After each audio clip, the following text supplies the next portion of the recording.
Welcome to the Centre for Brexit Studies YouTube channel. Today we're joined by our Senior Fellow, Dr. Stephen McCabe. So Steve, the Chief Medical Officer, has said that social distancing could be in place for up to a year, and the Health Secretary Matt Hancock has told MPs that social distancing is working, but lockdown will remain. Could the UK's economy, as well as things like schools, actually cope with social distancing for that long? Or will lockdown measures actually need to be eased over the course of the next year for businesses to survive? Right, well, and quite clearly the objective is still about infections and of course the unlucky small percentage who actually get very serious effects of coronavirus and a small number of whom die, and we've seen that on a regular basis now for many weeks. Then the measures are working quite clearly, but as we know, it's having a major impact upon the economy. And only just a couple of hours ago, the PMI put out their their forecast, or at least it's data based upon the confidence of supply managers across a wide range of sectors. And if I tell you that, or say that anything above 50 shows that there is a reasonable level of confidence, anything below 50 shows that there is pessimism. And the prediction was it would be about 30. It was 38 for the last month, and it's shown at 12.9. Then this is almost like it's come to a shuddering halt. So there is absolutely I wouldn't call it rock bottom, but not far off rock bottom confidence in what's going on, certainly in the immediate future. And that's the important thing to say, that the outlook for the next number of weeks is that nothing is going to change. We're going to continue with the so-called lockdown that we've got. But of course, as you mentioned, the Chief Medical Officer, Professor Whittier, said we're going to be stuck with social distancing measures and possibly some other measures. And of course, this is the unknown for many months to come until we get the vaccine, which may not happen until, who knows? It could be later on this year. Very optimistic speaking. Most people think it won't be till next year. And I was listening to some experts talking about this earlier on. It is very much a hit and miss process. And as somebody pointed out, we've never actually got a vaccine for the cold, or the common cold, as it's more commonly referred to. We live with it and we deal with the consequences, but of course it doesn't give us pneumonia and kill us in the numbers that coronavirus or COVID-19 is. So there are big worries. But quite clearly, coming to the economic aspect, it's having an absolutely detrimental, a really destructive effect upon the economy in general, and for small businesses in particular, of which of course there are many in all regions of the country. They're having to cope with the fact that they're not making anything, that in a lot of cases they're not selling. Their employees are at home on furlough. Of course that is a huge cost to the exchequer, which of course means it's going to be a cost to all of us in the medium to long term, which will have to be paid off by whatever means possible. That's normally by either raising taxes or cutting expenditure. So to answer the question in summary, we certainly will have to deal with the economic consequences for, it looks like, many months. And the hope is that we get to some a point where we can live with what's there, because, as I say, COVID-19 will still be floating about. And quite clearly, we'll have to be really careful about the way in which we interact with others. So it'll be better than it is at the moment, but it will still have an impact upon the way that we go about things. Holidays. That, for instance, it looks like we won't be able to go on holidays in the way that we once did, because we used to go on planes, be in crowded hotels, bars.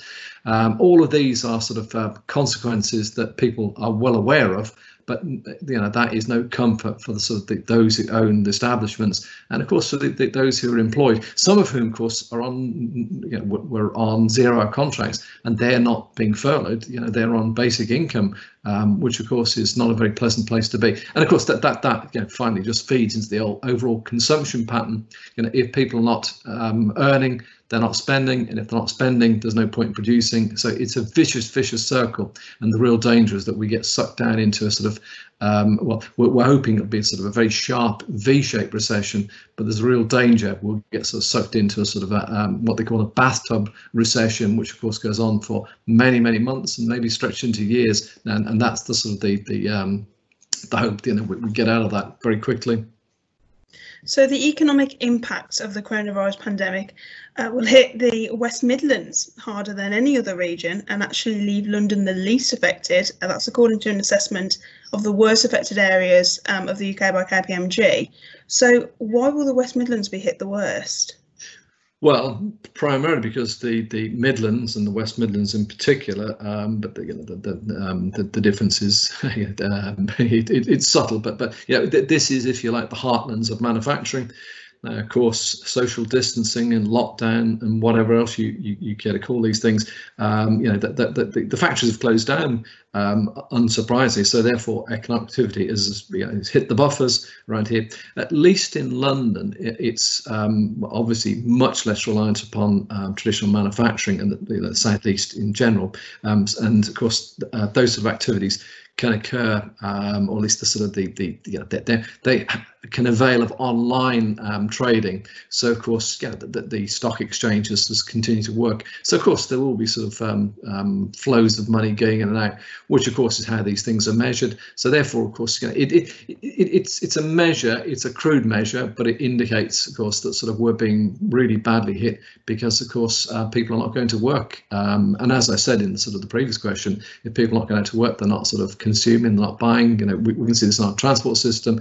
There's a whole sort of consequence of flow for this. The real danger, of course, is that what impact will this have in the sort of the medium to long term? Economists call this scarring. Will there be sort of scars that you've got to learn to repair before you can even start to think about the sort of the proper recovery, which I think will inevitably come, but it may take more time than has been predicted. Senior Tory MP Sir Geoffrey Clifton-Brown has said that the government must discuss a return to normality or risk businesses folding, and also must give companies in the UK hope for the future. But what more do you think the government needs to do with helping businesses, and especially here in the Midlands? Well, I mean, it always comes down to money. The government have introduced measures which, good as they may be, are certainly not as good as we've seen in other European counterparts. Germany, of course, is always held up as the sort of the benchmark, but in the Far East, they've been, they've had a much shorter sort of slowdown because, of course, they went in much harder in terms of the sort of the lockdown measures. I think history will judge us as having been later into that particular game. But yeah, there is no doubt that sort of many businesses are in danger of running out of money. And of course, the whole thing about sort of money going to to businesses is inevitably bureaucratic, because of course it has to be. And some companies are not able to avail for a whole multitude of reasons. Of course, the big difficulty is that the more money you give, and of course initially it had to be sort of backed by or 20% from banks, and of course banks aren't so keen on that. So we've had a somewhat, I might even call it cack-handed approach, but that's not meant to be as critical as it sounds. This is new territory. That we're in something which is absolutely unprecedented, and of course, lest we forget that sort of Rishi Sunak. It's not so much he was dropped into it, but then I suppose there's no other way of putting it when Sajid Javid stepped down. So there is perhaps a lack of experience. But then the Treasury is made up of many thousands of people. But the fact is that this is something which nobody a couple of months ago would have even had to have envisaged. And coming back to the sort of point, it just takes lots and lots of sort of firepower in terms of money. In effect, throwing money at businesses to keep them on life support, in the sort of the belief, and of course this is the sort of the whole point, that this is a very short-term crisis, and that we go into this very quickly. It's a very deep, very sharp recession, but we come out of it very quickly. That the real worry is that if we get dragged into something which is more protracted, that's the sort of thing that it just sucks the life out of everything. And small businesses, medium business, large businesses for that matter, that they run out of money. That there's no cash flow. So banks have agreed less than half of applications made under the government's coronavirus business interruption loan scheme, with only 16,500 applications being approved so far. That's out of 36,000. So what impact could this have on small firms who need the money to survive now? Well, I mean, quite clearly, if you need money and you go to the bank and they won't give it to you, what do? You are at that point looking down the barrel of a gun, because of course, I mean, so people understand, you may be lucky enough to have been able to get money off the government for your employees, but of course in many businesses there are still many fixed costs, and of course that's what you're trying to sort of to pay using these loans, is just to sort of keep you ticking over until, and the hope is that, and belief of many is that everything will kind of get switched back on at some point in the sort of the mid to late summer, and therefore, as I say, it'll have been a crisis, but a short term at that. If, as you just mentioned, the sort of figures, taking one for the other, those that sort of did not get the sort of the money out of it, and some almost 20,000, 19,500, if we're going to be exact about the figures, what are they supposed to do? Okay, they may have reserves, but they are meant for sort of things such as investment in sort of new products, development of staff, perhaps. Who knows? But and of course, your reserves may not be sort of limitless anyway. That they may only sort of cover a couple of months. It's a bit like us as individuals. We may have money in the bank that we've got saved up for things, but once you've run out of that, what do you do at that point? I think the real danger is that some companies may sort of think, well, and I think that this has been the sort of the big challenge right from the outset. If we get this money, and that's the big if, we've got to pay it back. It is, to be fair, only a loan, and therefore when we come out of this, that there's no certainty that sort of the economy will sort of pick up at the sort of to the same rate that it was at before the sort of coronavirus crisis. Therefore, we're going to have to work even harder to make money to pay the loan back. So in the sense, it's like being in a race and somebody's sort of giving you sort of a sack of coal, if people have such things anymore, but you've got to carry sort of extra weight. So you're going to be impeded even further in the future. There's a real danger. Many businesses that were, okay, maybe not making phenomenal amounts of money, but they were ticking along quite nicely. They may find that sort of the impediments that they're under in the future are so great that they will decide that it's just not worth the hassle and shut up shop and go and do something else. And this is the real sort of danger. You kind of get into this vortex of decline. Everything starts getting sucked down.